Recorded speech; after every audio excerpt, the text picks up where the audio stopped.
from the American Presidency with Bill Clinton. New episodes air Mondays at 9 on the History Channel. Congrats on the show. It's so well done. What was it that inspired you to make this? I was invited to the University of Virginia, founded by Thomas Jefferson, to the Miller Center, which is known far and wide as being the main collector of oral histories of presidents, members of their cabinet, and other things. And they were having an anniversary, and they wanted me to give a speech about the presidency.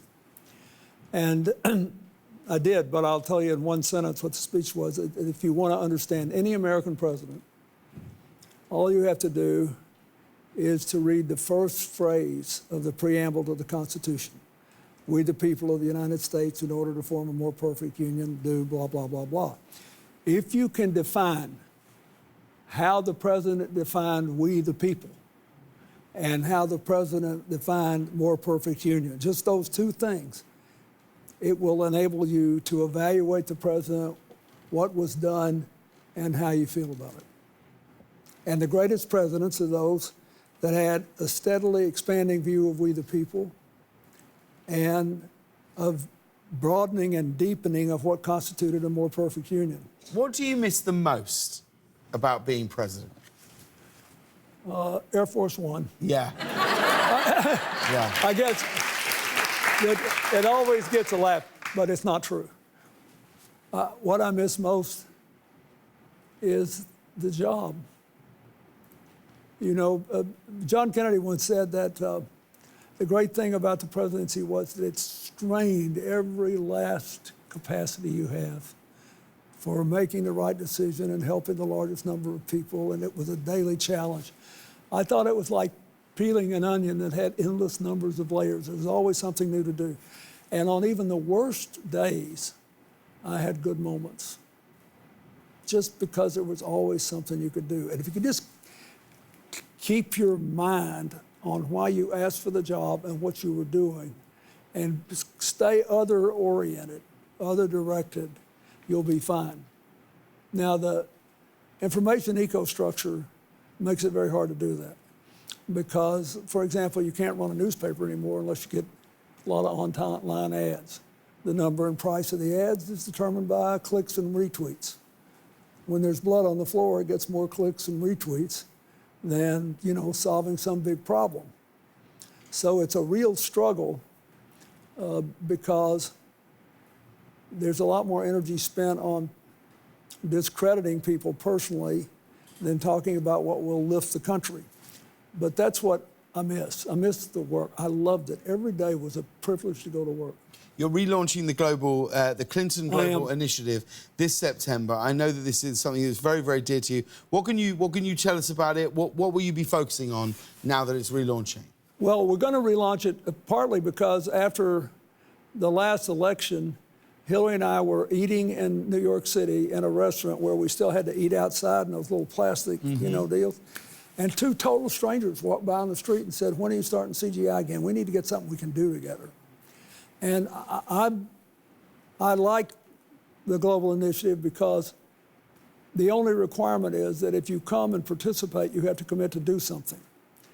And we try to help people form networks so that no matter what is or is not happening in government or the private sector, there's always a gap between what the government can provide and the private sector will produce.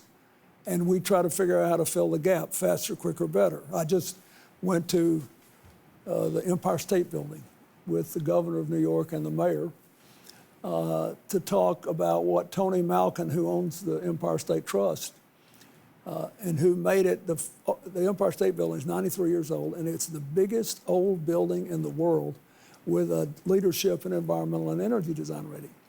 And I worked on it starting in 2006. It's a wonderful story. So Malkin announced, he had succeeded in reducing emissions 45% already from its 2006. He's going to go to 80 there.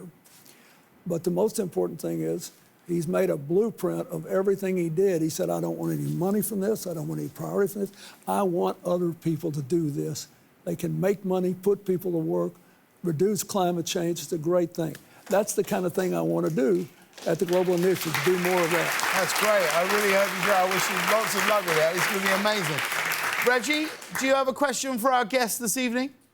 Yes, I do. Tonight's question is... Hello. Hi. With the recent release of Pentagon footage of unidentified aerial phenomena and things like Project Blue Book and ATIP and all of these various things, in your former position and currently with the current information that's released, what's your viewpoint on what these objects that seem to defy all laws of physics are?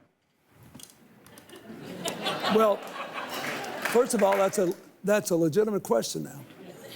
And the short answer, but not the most meaningful one, is I don't know about this. But when I was president and I had a chief of staff, John Podesta, who loved science fiction, we made every attempt to find out everything about Roswell. And we also sent people to Area 51 to make sure there were no aliens in a deep, because Area 51 is very important. Who do you send to Area 51? Oh, if I told you that. No, actually, I sent my Sandy Berger, who passed away sadly a couple of years ago, who was my national security advisor. But I said, we got to find out how we're going to deal with this, because that's where we do a lot of our invisibility research in terms of technology. Like, how do we fly airplanes that aren't picked up by radar and all that?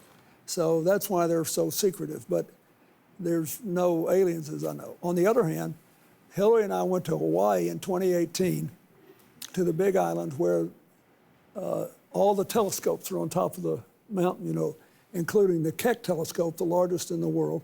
And several countries have scientific teams there. So after we toured the telescope, we went down and met with them. And I said, do you guys argue about the likelihood of life in outer space? He said, we have huge arguments. I said, you do? He said, oh, huge. I said, what's the range? He said, there are those of us who think it's 85% likely, and those of us who think it's 95%. He said, these are people who spend their lives doing this. He said, we think, in other words, it's very unlikely that there is not life. There are a billion, not a billion planets, a billion solar-like systems. There are lots of mysteries out there, which is why I think we should take good care of this planet. I think we ought to kind of hang on to it if we can. And I think, but I also think it should keep us humble. There's a lot of stuff we don't know. Ladies and gentlemen, President Bill Clinton. We'll be right back, everybody. Thank you.